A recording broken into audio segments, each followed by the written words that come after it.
Assalamualaikum warahmatullahi wabarakatuh. Perkenalkan, nama saya Dewi dari kelompok 3 yang akan mengawali diskusi kita pada kali ini mengenai kasus dari chapter 10, yaitu mengenai implikasi perilaku dari pemilihan kebijakan akuntansi depresiasi. Kelompok kami beranggotakan 5 orang dan berikut adalah daftar nama dari kelompok kami.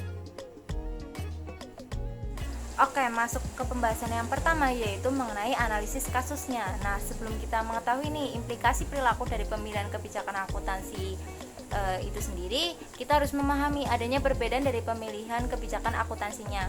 Nah, perbedaan ini dari pemilihan kebijakan akuntansi ada yang konservatif, ada yang liberal.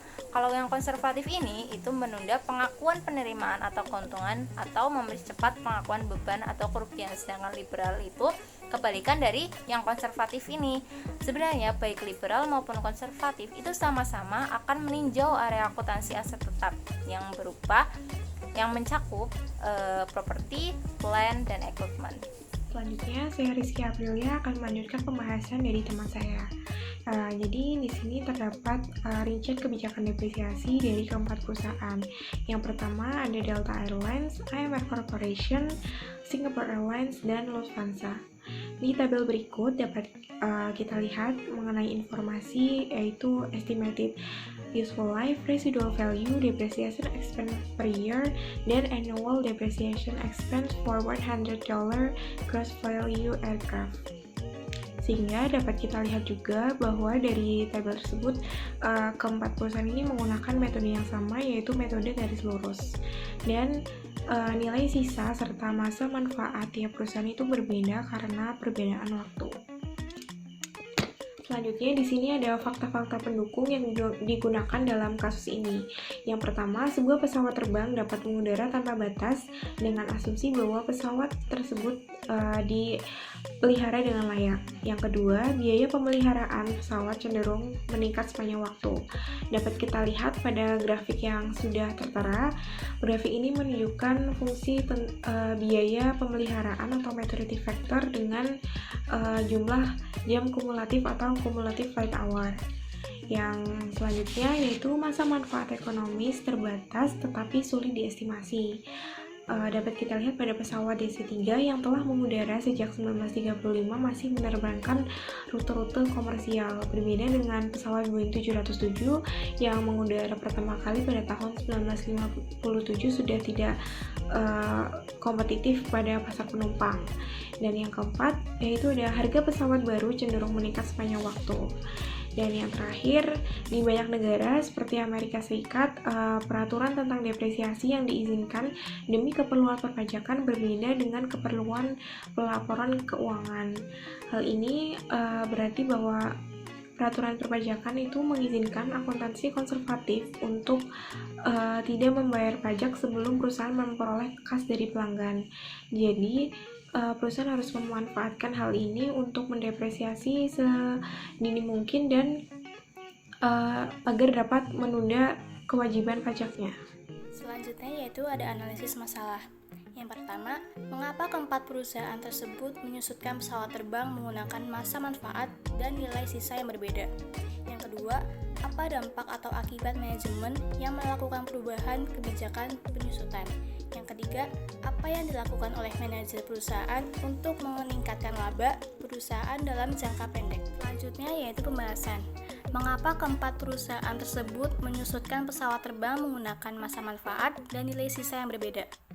Karena setiap perusahaan memiliki alasan tersendiri untuk menghitung penyusutan berdasarkan pemikiran dan rasionalisasi manajemen perusahaan. Keempat perusahaan tersebut menyesuaikan dengan jenis armada yang mampu menyusutkan armada dalam periode waktu yang lebih lama dan tujuan bisnis perusahaan. Namun, manajer perusahaan memiliki kecenderungan untuk berorientasi pada pencapaian laba jangka pendek, yang sering dikenal dengan miopia perusahaan. Miopia adalah tendensi untuk membuat manajer fokus pada jangka pendek secara berlebihan sehingga orientasi jangka panjang perusahaan sering terabaikan. Saya Adelia Dengan NIMC 1 Channel 18092 akan melanjutkan pembahasan mengenai analisis pertanyaan yang kedua, yaitu apa dampak atau pengaruh dari manajemen yang melakukan perubahan kebijakan penyusutan.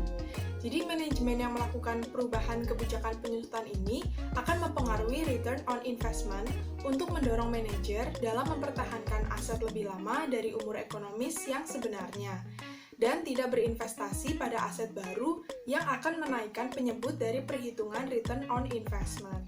Kemudian pertanyaan yang ketiga yaitu apa yang dilakukan oleh manajer perusahaan untuk meningkatkan laba perusahaan dalam jangka pendek. Nah, salah satu cara yang dilakukan manajer perusahaan untuk meningkatkan laba perusahaan dalam jangka pendek yaitu dengan mengubah kebijakan akuntansi terkait depresiasi aset tetap. Caranya dengan memperpanjang estimasi masa manfaat aset tetap dan memperbesar nilai sisa. Tujuannya adalah agar beban depresiasi aset tetap menjadi lebih kecil, sehingga pendapatan bersih perusahaan menjadi meningkat. Dengan pendapatan bersih yang lebih tinggi, manajer berharap akan mendapatkan insentif yang lebih tinggi pula dari perusahaan. Ya, sebelumnya perkenalkan terlebih dahulu, nama saya Ezra Syamir Suhargo, NIMC 1 Channel 18101. Di sini saya akan memaparkan tentang solusi masalah yang kelompok kami telah diskusikan. Nah, solusi masalah yang pertama yaitu adalah mengurangi tekanan terhadap manajer untuk laba jangka pendek, agar manajer tidak hanya berorientasi pada laba jangka pendek, tetapi juga memikirkan laba atau investasi jangka panjang. Lalu yang kedua adalah menggunakan kajian pratindakan, yaitu sebelum melakukan pengambilan keputusan untuk melakukan perubahan kebijakan akuntansi tentang depresiasi aset tetap. Yang ketiga adalah memperpanjang jangkauan kinerja yang diukur dan dihargai, yaitu mengubah apa yang diukur, proksi-proksi lain bagi penciptaan nilai bagi pemegang saham selain laba akuntansi. Yang selanjutnya adalah mengganti atau melengkapi pengukuran akuntansi dengan nilai-nilai non-keuangan yang mendorong kinerja, menggunakan sistem kombinasi pengukuran misalnya. Sekian dari kelompok kami, terima kasih telah menyaksikan video ini. Terima kasih.